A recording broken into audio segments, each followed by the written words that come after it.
Iranian ഉദ്യോഗസ്ഥരുമായി ചർച്ച നടത്തുന്നതിനായി പാക് സൈനിക മേധാവി അസിം മുനീർ ടെഹ്റാനിലെത്തിയിരിക്കുകയാണ്.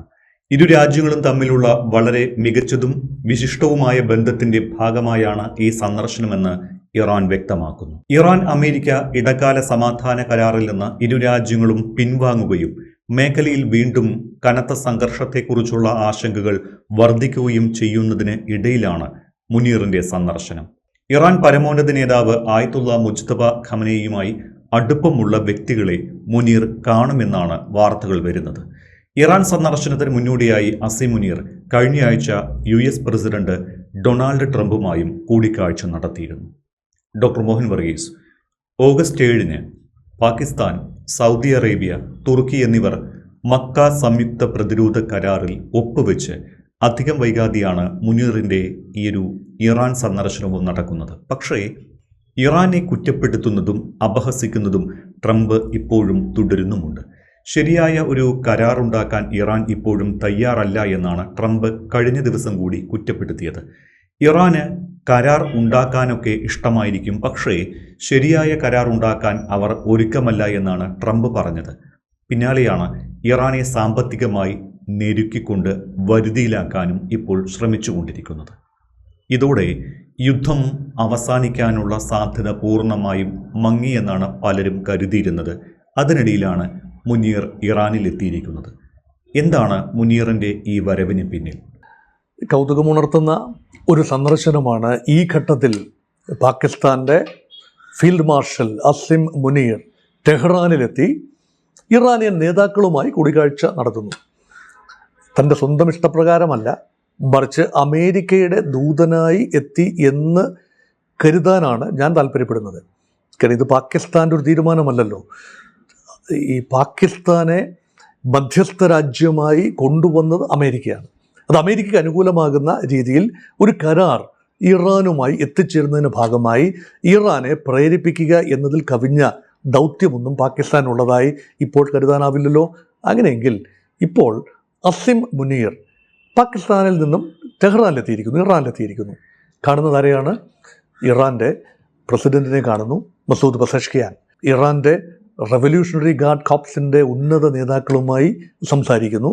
അതുമാത്രമല്ല, മുജ്തബ ഖൊമേനിയുമായി അടുത്ത് നിൽക്കുന്ന റിലിജിയസ് ക്ലറിക്സിനെയും കാണുന്നു. അതാണ് റിപ്പോർട്ടുകൾ. അപ്പോൾ ഇവിടെ ഈ സോഫ്റ്റ് ലൈൻ, ഇപ്പം മസൂദ് പെസഷ്കിയാനെ കണ്ടിട്ട് തിരിച്ചു പോയിട്ട് കാര്യമൊന്നുമില്ല. അദ്ദേഹമല്ല കാര്യങ്ങൾ തീരുമാനിക്കുന്ന ആത്യന്തികമായി. അത് എല്ലാവർക്കും അറിയാം. ഇറാൻ്റെ ഭാഗധേയം യഥാർത്ഥത്തിൽ ഇപ്പോൾ നിശ്ചയിച്ചുകൊണ്ടിരിക്കുന്നത് ഒരു ഹാർഡ് ലൈൻ ലീഡർഷിപ്പാണ്. അത് മതഘടനകളിലെ നേതാക്കളുണ്ട്, IRGCയുടെ തലപ്പത്തുള്ളവരുണ്ട്. അവർ തീരുമാനിക്കാതെ യുദ്ധം അവസാനിക്കില്ല. അപ്പോൾ ഒരു കരാറിൽ എത്തിച്ചേരണമെന്ന് അമേരിക്ക പറയുമ്പോൾ അമേരിക്കയ്ക്ക് സ്വീകാര്യമാകുന്ന ഒരു കരാർ എന്നാണ് അവർ ഉദ്ദേശിക്കുന്നത്. അത് ഈ ഹാർഡ് ലൈൻ നേതൃത്വം അംഗീകരിക്കുന്നില്ല. എന്തുകൊണ്ടാണ് ഇപ്പോഴും കരാർ ഒരു മരീചികയായി നിൽക്കുന്നത്? ഇനി എന്താണ് അസിം മുനീറിൻ്റെ ദൗത്യം? ഇപ്പോൾ അസിം മുനീർ മാത്രമല്ല ടെഹ്റാനിലുള്ളത്. ഒമാൻ്റെ വിദേശകാര്യമന്ത്രിയും ടെഹ്റാനിലെത്തി കൂലങ്കഷമായ ചർച്ചകളാണ്.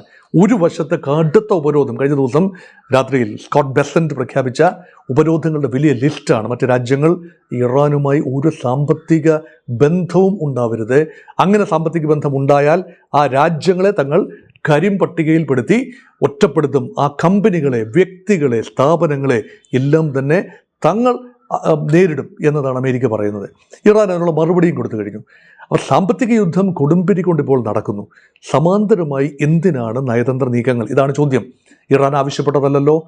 അപ്പോൾ ഇത് അമേരിക്കയുടെ ആവശ്യം കൂടിയാണ്. എങ്ങനെയെങ്കിലും അമേരിക്ക ഉദ്ദേശിക്കുന്ന രീതിയിൽ കാര്യങ്ങൾ കൊണ്ടുചെന്ന് എത്തിക്കണമെങ്കിൽ യുദ്ധം കൊണ്ട് കഴിയില്ല എന്നിപ്പോൾ പൂർണ്ണമായി മനസ്സിലാക്കി. യുദ്ധം കൊണ്ട് നേടാനാവാത്ത വിജയം സാമ്പത്തിക ജെരുക്കലിലൂടെ എത്തിച്ചേരാനാവും. അതിന് ഉപയോഗിക്കാവുന്ന എല്ലാ വ്യക്തികളെയും റിസോഴ്സുകളെയും ഉപയോഗിക്കുക എന്നത് അമേരിക്കൻ തന്ത്രമായി മാറിയിരിക്കുന്നു. ഇനി അസിം മുനീറിൻ്റെ സന്ദർശനം എന്ത് പ്രതീക്ഷയാണ് ഉണർത്തുന്നത്? യഥാർത്ഥത്തിൽ ഇതിൽ നിന്ന് ഈ തലയൂരണം എന്നത് അമേരിക്കയ്ക്ക് മാത്രമല്ലല്ലോ ആഗ്രഹം. ഇറാന് മുന്നോട്ട് പോകണം, ഗൾഫ് രാജ്യങ്ങൾക്ക് മുന്നോട്ട് പോകണം. അപ്പോൾ ഇവിടെ നിരന്തരമായി പാകിസ്ഥാനുമായി ഉൾപ്പെടെ ഗൾഫ് രാജ്യങ്ങൾ സംസാരിക്കുന്നുണ്ട്. കാരണം ഒരു ബ്രേക്കിംഗ് പോയിന്റ് എന്ന് പറഞ്ഞാൽ ഒമാനും ഇറാനും തമ്മിൽ നടക്കുന്ന ചർച്ചകൾ ഹോർമസ് തുറക്കാൻ പര്യാപ്തമാകുമെന്നതായിരുന്നു കഴിഞ്ഞ 2 ആഴ്ച മുൻപ് വരെയുള്ള പ്രതീക്ഷ. ഏതാണ്ട് ഒരു ധാരണയിലെത്തിയതുമാണ്.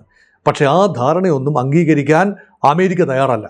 കാരണം ഒമാനും ഇറാനും കൂടി അങ്ങനെ ധാരണയിലെത്തി ചില നിബന്ധനകളോടെ അല്ലെങ്കിൽ ഏതെങ്കിലും ചെറിയ തോതിലുള്ള ഫീസോ ടോളോ പിരിക്കുക വഴി കപ്പലുകളെ കടത്തിവിടാം എന്ന് പറഞ്ഞാൽ ഇറാൻ്റെ സ്വാധീന മേഖലയായി ഹോർമോസ് നിൽക്കും എന്നല്ലേ അതിനർത്ഥം. അത് അംഗീകരിക്കാൻ അമേരിക്ക ഒരുക്കമല്ല എന്നതുകൊണ്ടാണ് ഇപ്പോൾ ഈ സാമ്പത്തിക ഉപരോധത്തിലേക്ക് നീങ്ങേണ്ടി വന്നത്.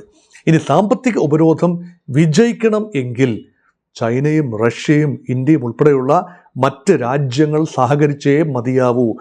അപ്പോൾ ഈ കാര്യങ്ങൾ കുറച്ചുകൂടി ഇങ്ങനെയാണ്, നിങ്ങൾ പെട്ടിരിക്കുന്ന അവസ്ഥ ഇതാണ് എന്ന് ഇറാനെ ഒന്ന് പറഞ്ഞ് ബോധ്യപ്പെടുത്താൻ പാകിസ്ഥാനെ വിട്ടു, അല്ലെങ്കിൽ പാകിസ്ഥാനെ സൈനിക ജനറലിനെ വിട്ടു.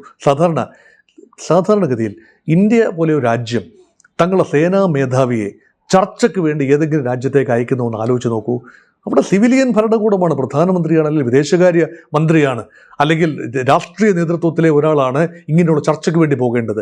പാകിസ്ഥാൻ എന്ന രാജ്യം എത്രത്തോളം ദയനീയമായ അവസ്ഥയിലാണ് എന്ന് സൂചിപ്പിക്കുന്നതാണ് ഈ ഫീൽഡ് മാർഷൽ അസിം മുനീറാണ്. അത് പാകിസ്ഥാൻ്റെ പ്രസിഡന്റോ പ്രധാനമന്ത്രിയോ ഇറാനിലെത്തി ചർച്ചകൾ നടത്തിയാൽ നമുക്ക് മനസ്സിലാക്കാം. ഇത് ഒരു സൈനികമായ ഒരു കാര്യമാണ്. ഇവിടെ തന്നെ പാകിസ്ഥാൻ എന്ന രാജ്യത്തെ അല്ല അമേരിക്ക വിശ്വസിക്കുന്നത്, പാകിസ്ഥാൻ്റെ സൈന്യത്തെയാണ്. പാകിസ്ഥാനിൽ ഒരുപക്ഷെ ഈ അമേരിക്ക അനുകൂല ചിന്തയൊന്നും ആ രീതിയിൽ ഉണ്ടാവില്ല. ഒരുപക്ഷെ കടുത്ത അമേരിക്കൻ വിരുദ്ധത പാകിസ്ഥാൻ ജനതയുടെ ഒരു നല്ല പങ്കിനും ഉണ്ട് എന്നതാണ് പൊതുവെയുള്ള നിഗമനം. പക്ഷേ പാകിസ്ഥാൻ്റെ സൈന്യമാണ് പാകിസ്ഥാൻ വ്യവസ്ഥയെ നിയന്ത്രിക്കുന്നത്. അപ്പോൾ സൈന്യത്തെ ഉപയോഗിച്ചുകൊണ്ട്, അതിൻ്റെ തലപ്പത്തുള്ള അസിം മുനീറിനെ ഉപയോഗിച്ചുകൊണ്ട് ഒരു നീക്കം. മാത്രമല്ല ഇപ്പോൾ സമാന്തരമായി അത് ഒരു വശത്ത് അത് ചെയ്യുന്നു. പക്ഷേ ആത്യന്തികമായി പാകിസ്ഥാനെ എപ്പോഴെല്ലാം അമേരിക്ക പൂർണ്ണമായി വിശ്വസിച്ചിട്ടുണ്ടോ അപ്പോഴെല്ലാം അമേരിക്കയ്ക്ക് പാകിസ്ഥാൻ പണി കൊടുത്തിട്ടുണ്ട് ചരിത്രപരമായി. അതാണ് സത്യം. അതുകൊണ്ട് ഇപ്പോൾ അസിം മുനീർ അവിടെ പോകുന്നു, സംസാരിക്കുന്നു, അമേരിക്കയുടെ ഒരു ദൂതൻ എന്ന മട്ടിൽ തന്നെയാണ് പ്രവർത്തിക്കുന്നത്. പക്ഷേ നാളുകളിൽ എന്താവും പാകിസ്ഥാൻ നീങ്ങുക? ഇപ്പോൾ തന്നെ ഇറാന് ഒരു ക്ഷണം കൊടുത്തിരിക്കുകയാണ് ത്രിരാഷ്ട്ര സഖ്യത്തിലേക്ക്. മെക്ക പാക്റ്റിൽ ചേരാൻ ഇറാന് ഒരു ക്ഷണം നൽകി എന്ന് പാകിസ്ഥാൻ മാധ്യമങ്ങളാണ് ഉച്ചത്തിൽ വിളിച്ചു പറഞ്ഞത്. പക്ഷേ പാകിസ്ഥാൻ്റെ ഭരണകൂടമോ പാകിസ്ഥാൻ നേതൃത്വമോ അത് സ്ഥിരീകരിക്കാനോ നിരാകരിക്കാനോ മുന്നോട്ട് വന്നിട്ടില്ല. ഒരു സ്ഥിരീകരണവുമില്ല, ഒരു നിരാകരണവുമില്ല. അപ്പോൾ അതിനർത്ഥം എന്താണ്? Pakistan is keeping options open. രണ്ട് വള്ളത്തിൽ കാല് ചവിട്ടാനുള്ള ശ്രമമാണ്. അസിം മുനീർ ഒരേ സമയം തന്നെ അമേരിക്കയുടെ ദൂതനായി, അമേരിക്കയെ കാര്യങ്ങൾ ധരിപ്പിക്കുന്നതിൻ്റെ ഭാഗമായി, അമേരിക്കൻ സ്കീമിൻ്റെ ഒരു നടത്തിപ്പുകാരനായി അവിടെ എത്തുന്നു. അതേസമയം തന്നെ ഇറാനുമായി ഒരു ധാരണയിൽ പോകുക എന്നതും അസിം മുനീറിൻ്റെ അജണ്ടയിലുണ്ട്. കാരണം പ്രോക്സിമിറ്റിയാണ്. ചൈന പാകിസ്ഥാനെ താങ്ങി നിർത്തുന്ന രാജ്യമാണെന്ന് ഓർക്കണം. ചൈനയും ഇറാനും തമ്മിൽ നല്ല ബന്ധമാണ്. ഇറാനും ചൈനയുമാണ് പാകിസ്ഥാൻ്റെ ഏറ്റവും നല്ല അയൽക്കാർ എന്ന് ഓർക്കണം. അവിടെ പാകിസ്ഥാൻ ഇന്ത്യ വിരുദ്ധത ഒരു വലിയ വിഷയം തന്നെയാണ്. അവിടെ ചൈനയും ഇറാനും ഒക്കെ തന്നെ പാകിസ്ഥാൻ്റെ സ്കീം ഓഫ് തിങ്സിൽ വളരെ പ്രധാനമാണ്. അതുകൊണ്ട് ആത്യന്തികമായി പാകിസ്ഥാൻ അമേരിക്കയുടെ സ്കീമിലേക്ക് പെട്ടു പോവില്ല. അതുകൊണ്ട് എല്ലാ ഓപ്ഷൻസും വേജ് ചെയ്യത്തക്ക രീതിയിൽ എന്താണ് ഹാർഡ് ലൈൻ നേതൃത്വം മനസ്സിൽ കരുതുക. കാരണം ഇറാൻ ഉള്ളിൽ നടക്കുന്ന പ്രക്രിയകൾ, തീരുമാനമെടുക്കൽ പ്രക്രിയയെക്കുറിച്ച് നമുക്കുള്ള അണ്ടർസ്റ്റാൻഡിങ് വളരെ വളരെ വളരെ പരിമിതമാണ് എന്നതാണ് വാസ്തവം. കാരണം അതിനുള്ളിൽ അതൊരു രാവണൻ കോട്ടയാണ്. അത് വളരെ നിഗൂഢമായ രീതിയിലാണ് ഇവിടെ തീരുമാനങ്ങൾ എടുക്കുന്നത്. ഇപ്പോൾ ഒരു മിതവാദി, കുറച്ചൊക്കെ അലി ഖൊമേനി ഉണ്ടായിരുന്ന, അയത്തുള്ള അലി ഖൊമേനി ഉണ്ടായിരുന്നപ്പോൾ കാര്യങ്ങൾ പിടിവിട്ടു പോകാതെ ആത്യന്തിക നേതൃത്വം ഒരു സമവായത്തിൽ എത്തി നിർത്തുമായിരുന്നു. മിതവാദികളെയും തീവ്രവികാരമുള്ള ഇസ്ലാമിസ്റ്റുകളെയും സംയോജിപ്പിച്ച് ഒരു രീതിയിൽ മുന്നോട്ട് പോകുന്ന ഒരു നേതൃത്വമായിരുന്നു ആയത്തുള്ള അലി ഖൊമേനിയുടേത്. ഖൊമേനിയെ വധിച്ചു, ആക്രമണത്തിൽ കൊല്ലപ്പെട്ടു. ഇപ്പോൾ അദ്ദേഹത്തിൻ്റെ പുത്രൻ മൊജ്തബ ഖൊമേനി ഭാഗതയെ നിർണ്ണയിക്കുന്നു. അദ്ദേഹത്തിൻ്റെ ആരോഗ്യസ്ഥിതിയെക്കുറിച്ച് പോലും ആശങ്കകളുണ്ട്. കഴിഞ്ഞ ദിവസം ഇറാൻ പുറത്തുവിട്ട ചില വിഷ്വൽസ് അനുസരിച്ച് ഇസ്ലാമിക വിദ്യാർത്ഥികളുമായി അക്കാഡമിക് ഒരു ഡിബേറ്റിൽ ഏർപ്പെടുന്ന മൊജ്തബ ഖൊമേനിയുടെ ചിത്രം കാട്ടി. അതിൻ്റെ ഫുട്ടേജിൽ എപ്പോഴാണ് ആ ചിത്രം എടുത്തത് എന്നോ ഈ അടുത്ത കാലത്തേതാണോ വളരെ മുൻപുള്ളതാണോ എന്നത് വിശദീകരണമില്ല. പക്ഷേ മൊജ്തബ ഖൊമേനി ഇപ്പോഴും ആരോഗ്യവാനായിരിക്കുന്നു എന്ന് ലോകത്തോടായി പറയുന്ന തിരക്കിലാണ് ഇറാൻ. അപ്പോൾ ഇറാൻ രണ്ടും കൽപ്പിച്ചാണ്. ഒരു ഭരണകൂടത്തിന് ഇളക്കം തട്ടണമെങ്കിൽ അതിനെ നിയന്ത്രിക്കുന്ന ശക്തികൾ എന്താണ് ആത്യന്തികമായി പ്ലാൻ ചെയ്തിട്ടുള്ളത് എന്നറിയണം. അതറിയാൻ കൂടിയുള്ള ശ്രമമാണ് അസിം മുനീറിൻ്റെ ഈ സന്ദർശനത്തിൽ ഉദ്ദേശിക്കുന്നത്. അപ്പോൾ ഗൾഫ് രാജ്യങ്ങൾ വളരെ ആകാംക്ഷപൂർവ്വം, കാരണം ഒരു പ്രതീക്ഷയുടെ തിരുനാളം മാത്രമാണത്. കാരണം ഗൾഫ് രാജ്യങ്ങളാണ് ഏറ്റവും അധികം സമ്മർദ്ദം അനുഭവിക്കുന്നത്. When Iran clashes with United States, ഇറാനോ അമേരിക്കയോ അല്ല, മറിച്ച് ഇടയിൽപ്പെട്ടു പോകുന്ന ക്രോസ് ഫയറിനിടയിൽപ്പെട്ടു പോകുന്നത് എണ്ണ സമ്പന്നമായ ഗൾഫ് രാജ്യങ്ങളാണ്. അവരുടെ വിഭവങ്ങൾ പുറത്തേക്ക് കൊണ്ടുപോകണം, വിൽക്കണം. അവരുടെ സമ്പദ് വ്യവസ്ഥകൾ ദീർഘകാലം ഷട്ട് ഡൗൺ മോഡിലായിരിക്കാൻ പറ്റില്ല. അതുകൊണ്ടാണ് ഗൾഫ് രാജ്യങ്ങൾ ഈ സന്ദർശനത്തെ ഒമാൻ്റെ വിദേശകാര്യമന്ത്രിയുമായിട്ടും നിരന്തരം ചർച്ച നടക്കുന്നു. അതുകൊണ്ട് ഈ സന്ദർശനം അവസാനിക്കുമ്പോൾ ഉപരോധവുമായി ബന്ധപ്പെട്ട എന്തെങ്കിലും ഒരു പ്രഖ്യാപനം ഉണ്ടായേക്കാൻ സാധ്യതയുണ്ട്. ഉപരോധം ഉടനടി നിലവിൽ വരില്ല എന്ന രീതിയിലാണ് ട്രംപ് പറയുന്നത്. അതിന് സമയം, ഇത് കംപ്ലൈ ചെയ്യാൻ ഈ ഉപരോധവുമായി കമ്പനികളെ മെരുക്കിയെടുക്കണം. അമേരിക്ക ആഗ്രഹിക്കുന്ന രീതിയിൽ ഇറാനുമായി നിലവിലുള്ള ബന്ധങ്ങൾ ഉപേക്ഷിക്കാൻ കമ്പനികൾക്കും വ്യക്തികൾക്കും സാവകാശം നൽകേണ്ടതുണ്ട്. അതുകൊണ്ട് ഈ സാവകാശം എന്നൊക്കെ പറയുന്ന ഒരു ബ്രീതിങ് സ്പേസ് ആണ്. അപ്പോൾ ഇത് കൂടുതൽ നെഗോസിയേഷനുള്ള, സമ്മർദ്ദം ചെലുത്തിയാൽ ഇറാന് കൂടുതൽ വഴങ്ങാനുള്ള സമയമായി അമേരിക്ക കരുതുന്നു. അതേസമയം ഒരു രീതിയിലും വഴങ്ങില്ല, അമേരിക്കയോട് സഹകരിക്കുന്നവരെ തങ്ങൾ നിരന്തരമായി ആക്രമിക്കും. അതുമാത്രമല്ല, അവരുടെ സാമ്പത്തിക താല്പര്യങ്ങളെ തങ്ങൾ തകർക്കും. അതായത് ഗൾഫ് രാജ്യങ്ങളുടെ ഒരു തുള്ളി എണ്ണ പോലും ഹോർമൂസ് കടന്നും മുന്നോട്ട് പോവില്ല, ബാബൽ മന്ദേബ് കടന്നും മുന്നോട്ട് പോവില്ല എന്നല്ല, ഹൂതികളെ ഉപയോഗിച്ച് ബാബൽ മന്ദേബ് ബ്ലോക്ക് ചെയ്യാം. ഈ രണ്ട് കടലെടുക്കുകളും ഒരുപോലെ ബ്ലോക്ക് ആവുകയാണെങ്കിൽ ആഴ്ചകളും മാസങ്ങളും നീളുന്ന ഒരു സമ്മർദ്ദം താങ്ങാൻ ഗൾഫ് രാജ്യങ്ങൾക്ക് കഴിയില്ല. ഈ രണ്ട് ഭാഗത്ത് ആരെങ്കിലും ഒരാൾ കണ്ണു ചിമ്മും. ഇറാനോ അമേരിക്കയോ മുഖാമുഖം നോക്കി നിൽക്കുന്നവർക്ക് ഒരു വിഭാഗത്തിന് ചെറുതായിട്ടെങ്കിലും പുറകോട്ട് പോകേണ്ടി വന്നേക്കാം. അതാര് എന്നതിപ്പോഴും നിശ്ചയമില്ല. അതിൻ്റെ ഭാഗമായി പരമാവധി സമ്മർദ്ദം. ഇപ്പോൾ ഇറാൻ പാകിസ്ഥാൻ്റെ NOA സ്വീകരിക്കാൻ തയ്യാറാവുന്നുണ്ട്. അതിനർത്ഥം ചർച്ച എന്നത് പൂർണ്ണമായി, ചർച്ചയില്ല എന്നൊക്കെ ഇറാൻ പറയുമ്പോഴും പൂർണ്ണമായി വാതിലുകൾ കൊട്ടി അടയ്ക്കുന്നില്ല. അതുകൊണ്ട് options are kept open. Amicable സൊല്യൂഷനാണ് ആവശ്യം. അമേരിക്ക ആഗ്രഹിക്കുന്നത് പോലെ ഒരു തീരുമാനമോ ഇറാൻ ആഗ്രഹിക്കുന്നത് പോലെ ഒരു തീരുമാനവുമല്ല. A decision, a settlement, an agreement acceptable to both the parties with a pinch of salt. ചെറിയ അസ്വാരസ്യങ്ങൾ ഉണ്ടാവാം, ചെറിയ നഷ്ടങ്ങൾ ഉണ്ടാവാം, ചെറിയ രീതിയിൽ മുഖവും നഷ്ടപ്പെട്ടേക്കാം.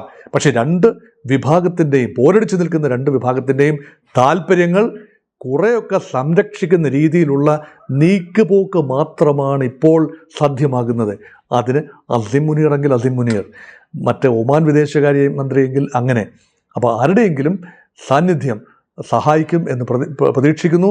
ഇറാൻ ഇതിനിടയിൽ 46 കപ്പലുകളുടെ വിവരങ്ങൾ കരിമ്പട്ടികയിൽപ്പെടുത്തി വെച്ചിട്ടുണ്ട്. തങ്ങളുടെ ഉപരോധം അല്ലെങ്കിൽ തങ്ങൾ നിശ്ചയിച്ച പാത വിട്ട് സഞ്ചരിച്ച 46 കപ്പലുകൾ, പല രാജ്യങ്ങളുടെ പതാകകൾ വഹിക്കുന്ന കപ്പലുകളാണ്. അവയ്ക്ക് നേരെ തങ്ങൾ ഭാവിയിലും ഉപരോധം തുടരും എന്ന രീതിയിൽ ഇറാനും ഘടിപ്പിച്ചു വെച്ചിട്ടുണ്ട്. അപ്പോൾ ഈ പറയുന്ന വാക്ധോരണി ഇപ്പോഴും ഉണ്ട്. ബോംബുകൾ പൊട്ടിയിട്ടില്ല. ആകപ്പാടെ പൊട്ടിയത് കഴിഞ്ഞ 24 മണിക്കൂറിൽ സംഭവിച്ച ഏക സ്ഫോടനം എന്ന് പറയുന്നത് ഈ ചെങ്കടൽ മേഖലയിൽ ഒരു തുറമുഖത്തിനടുത്ത് വെച്ച് ഒരു സൗദി കപ്പൽ, എണ്ണക്കപ്പലിന് നേരെ ഹൂതികളുടെ ആക്രമണം ഉണ്ടായി. ചെറിയ രീതിയിൽ നാശനഷ്ടമുണ്ടായി എന്നതിൽ കവിഞ്ഞ് മധ്യപൗരസ്ത്യ പ്രദേശത്ത് കാര്യമായ പ്രത്യാക്രമണങ്ങൾ നടന്നിട്ടില്ല. എങ്കിലും സാമ്പത്തിക സമ്മർദ്ദം ഇതിനേക്കാൾ രൂക്ഷമായി, യഥാർത്ഥത്തിൽ സായുധ സംഘടനകളേക്കാൾ രൂക്ഷമായ ഒരു അവസ്ഥയിലേക്കാണ് ഈ സാമ്പത്തിക ഉപരോധവും പരസ്പരമുള്ള പോർവിളികളും എത്തി നിൽക്കുന്നത്.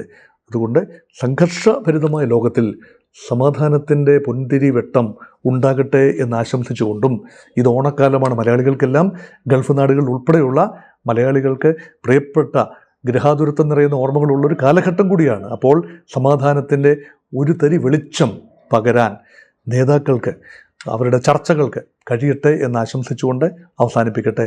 Once again a happy Onam to all of U.